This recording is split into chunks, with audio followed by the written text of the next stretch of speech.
go on to the 11th pick. Miami Dolphins taking Francis Mariano, offensive tackle out of Miami, staying in state. Dolphins have holes everywhere, particularly along the offensive line. Lucky for them, there's an offensive tackle who played his college ball in the same stadium as them, who can slot right in there. Yeah, I mean, a bit BPA again for me, in a way, for like the same with Commanders. Dolphins need everything and anything. Don't hate it. If you're not, if he's not the offensive tackle of the future for Malik Willis, he is for the quarterback they'll get next year. So I'm fine with them taking that tackle a year early to have a solid, have a guy that they feel is solid in place. He'll be playing right tackle. I assume. I think they'll have to slot him in at left tackle. I think that's where their issue is. They've got a couple of decent pieces, haven't they? A tackling in Austin Jackson, Patrick Paul. So they've got a couple of tackles. I think your weak spot there would probably be left tackle. So I think they might want to move him over and see what he can do over there. Adam, I don't know what your thoughts are with that. Could transition to guard, Adam? Well, I mean, Savanea. He deserves a shot at tackle, but yeah, I mean, you could transition to guard if you really wanted to. You've got Savanea there. I mean, they've just brought in Sailor from the Chargers as well, who to go at right guard. So again, could have gone pretty much anywhere on the defense. It feels like a slightly odd pick. We've been banging on for ages about corner and how much of a problem that is. I know that Mansour Delane's gone, but Jamod McCoy is still around, and And the big name that's coming up next that we've gone on about. I'm not against it because of how good we feel that Marinara is. So it's like we feel like he's going to be a really, really good O-line guy. He's going to be able to protect quarterback. So it's not a bad pick. It's just I think there are other places that he could have gone, and I feel like corner, or as you were saying, who's about to come up, safety would not be the worst idea in the world either. And let's face it, Jeff Happy likes, Xavier McKinney at Green Bay. He works. He knows. He likes his safeties in them spots. On a scale of 1 to 10, Andrew, how pissed would you be if Caleb Downs got picked 12 by the Dallas Cowboys? Yeah, I mean, it wouldn't surprise me. Not ideal. Not an ideal evening, no. No, over the years, there have been a fair few players that I've really liked, and then I've had to dislike them when they start playing well. So, it would upset me if he goes there, he turns out to be the amazing player that we think he is, and then I have to dislike him. So, but do we honestly think this is the right pick for Dallas, though? It has to be defense. We know that. I mean, their secondary was the problem, wasn't it? Yeah. If you want to go corner, you want to go safety, I don't think it really matters. If Downs is there, they'd be stupid not to. So I think it makes sense, but I would be stunned if he was there. It has the Jerry Jones wow factor pick, doesn't it? About it, like you can see Jerry loving this pick. Like for some people, best player in college football. Yeah, like blue chip school, blue chip player.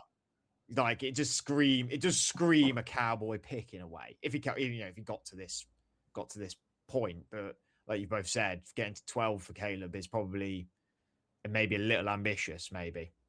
Even though I'm a little bit in the camp of this is where I think he will go in this range. I think he'll go anywhere between 12 and 15 for me. But are you just saying that because he's a safety? Yep. Okay. And I think it matters a lot more than you guys have both echoed. I just honestly do. I just think as much as we want to say that the modern NFL, there's a lot of old people in them. Well, none older than Jerry Jones, I suppose. At 12, but that's just my opinion anyway. The Rams with their pick that was the Atlanta Falcons last year take Kenyon Sadiq to add to their 9 other quite good tight ends that they have in LA. I'm a bit puzzled by this one, to be honest with you. He's put in Matt. I'm going to try and do it in his tone, I suppose. Man, the Rams have been aggressive. Their pass defense has quickly improved, so that's settled. How about their passing game, though? Devontae Adams is getting a bit older, turning 34. Matthew Stafford's not going to play forever, but he has still got some juice. I love the thought of the Rams picking up Sadiq, who can replace Adams as a red zone threat down the line. I just don't love it. I just don't love it. I'm going to say it's not that I dislike the player. I think it would be... It was a little bit like when he got picked in Jeremiah's and we were like for the 49ers and we're like, wow, him in Shanahan's offense, that would be really fun. Sadiq at the Rams, it would be lights out fun. It would be great. I just don't, for me, this doesn't make sense. No, they've invested a lot into the tight end position. They brought in Terrace Ferguson, didn't they, from Oregon? Funny enough. So and then Colby Parkinson, they really liked him. And Davis Allen was really good for them. They have brought back Tyler Higbee, haven't they? Again, So you know the fact that they brought Higbee back would indicate to me that they're not going to go in that direction. If they'd let him go, then maybe I would have thought, oh, you know, possibly there's a chance. I understand the thinking behind let's get more weapons, and this weapon can also block, and Stafford is obviously keeping him upright and as well, and I do think Sadiq can block. I think there's a possibility that some people might think that Sadiq is the next like Brock Bowers or like, you know, that type of, and he's not that type of tight end. You're not going to get the same. He's not Colston Loveland, Brock Bowers. He plays the game a very different way.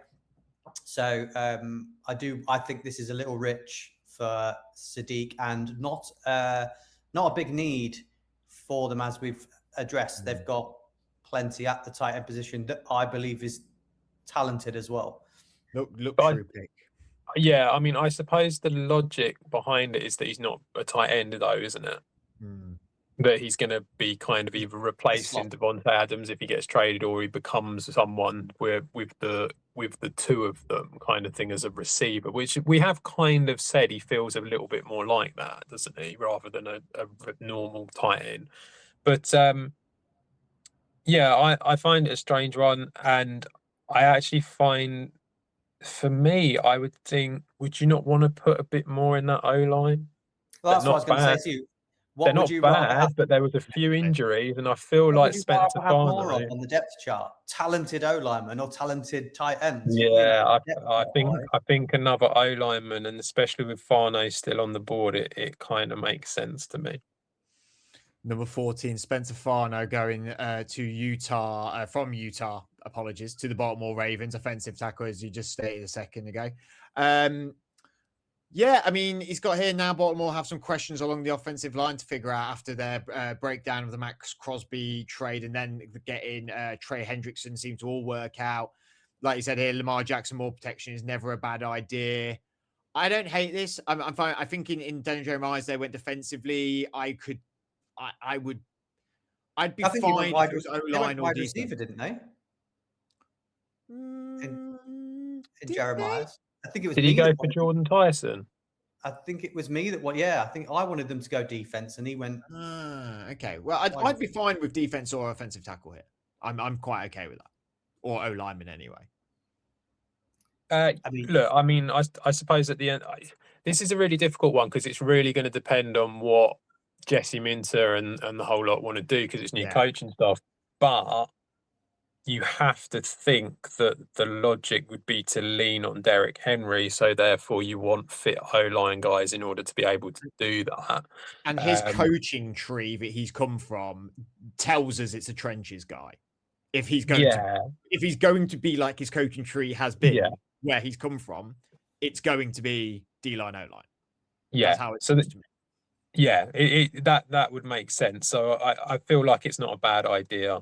And also, you know, Farno, really good O-line guy. You know, we had Marinoa and Farno as our top two, and it kind of felt like they weren't mega far off of each other.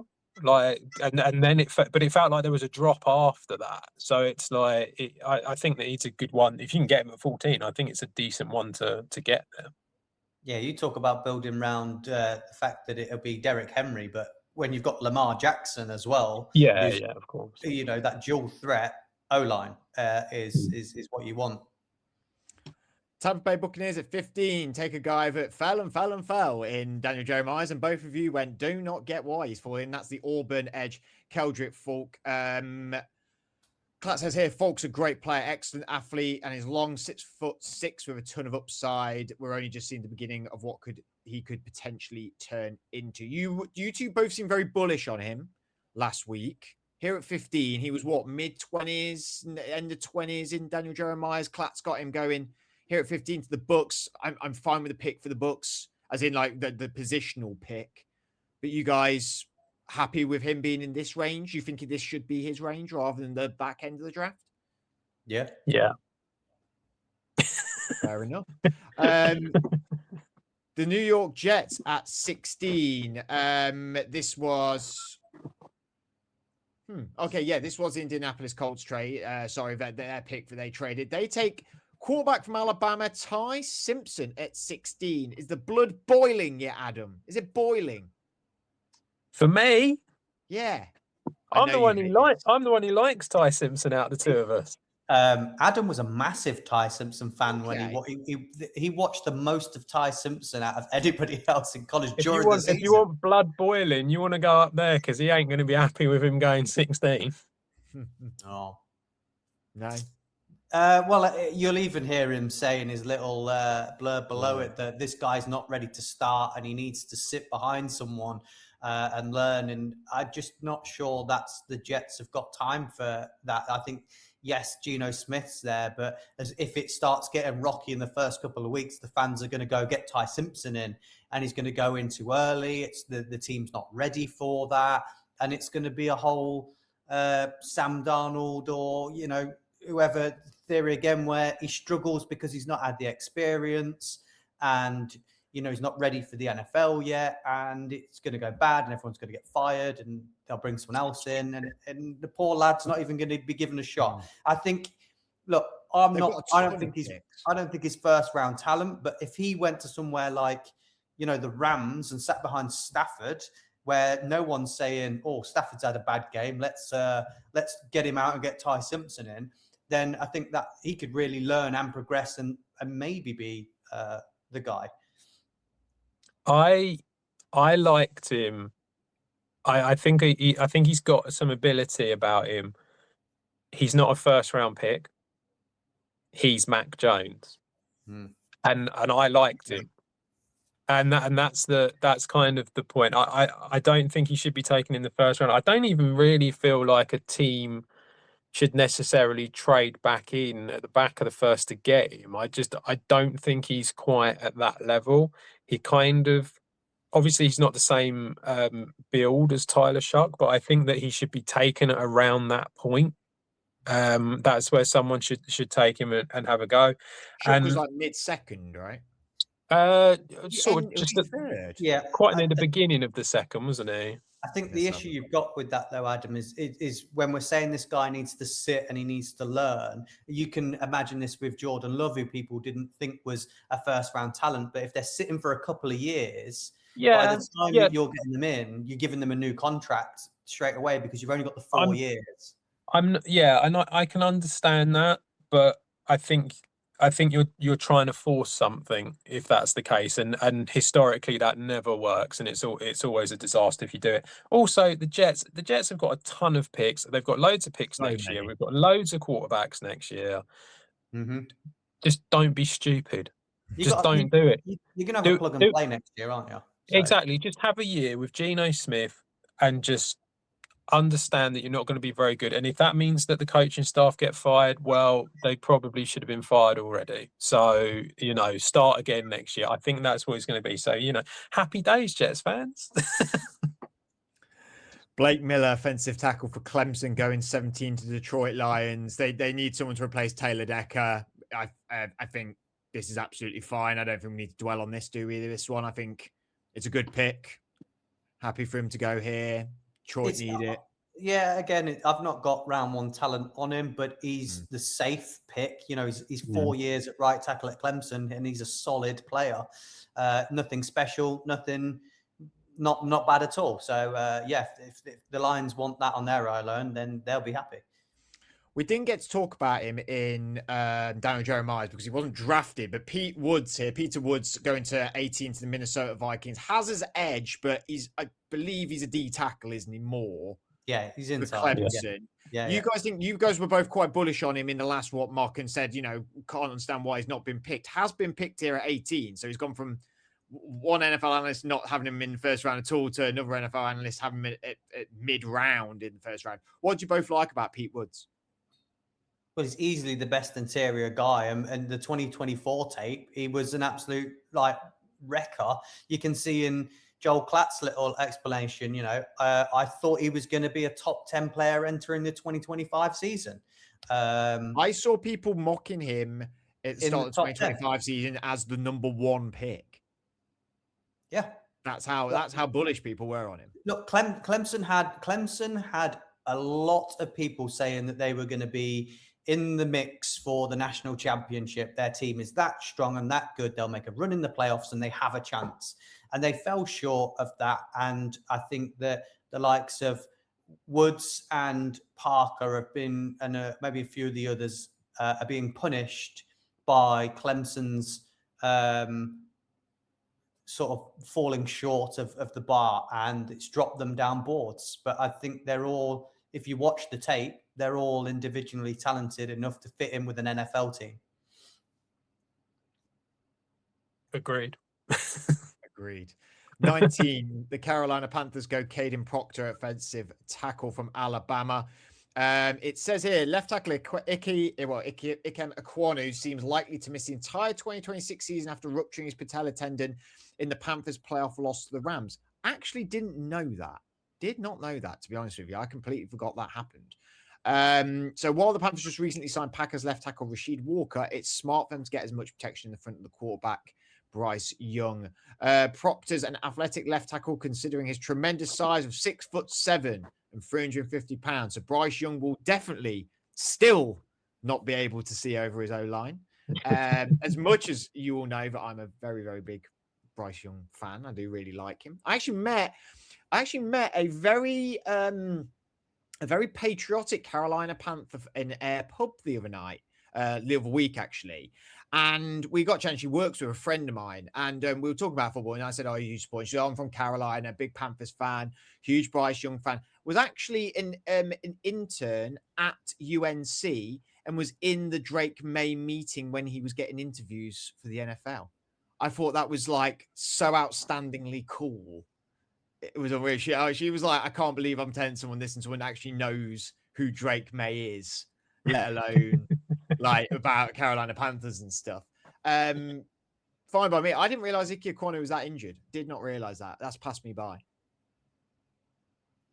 I think the position's right. I've got no problem with the position. A lot of O-line guys have gone already. So, he's going to be stuck with Evan Neal, isn't he? So, fair enough. Well, if they do have to move him inside, it's not a problem when Ike Ekwonu is back. So, but then you've got the problem of him trying to see over a 6'7" guy.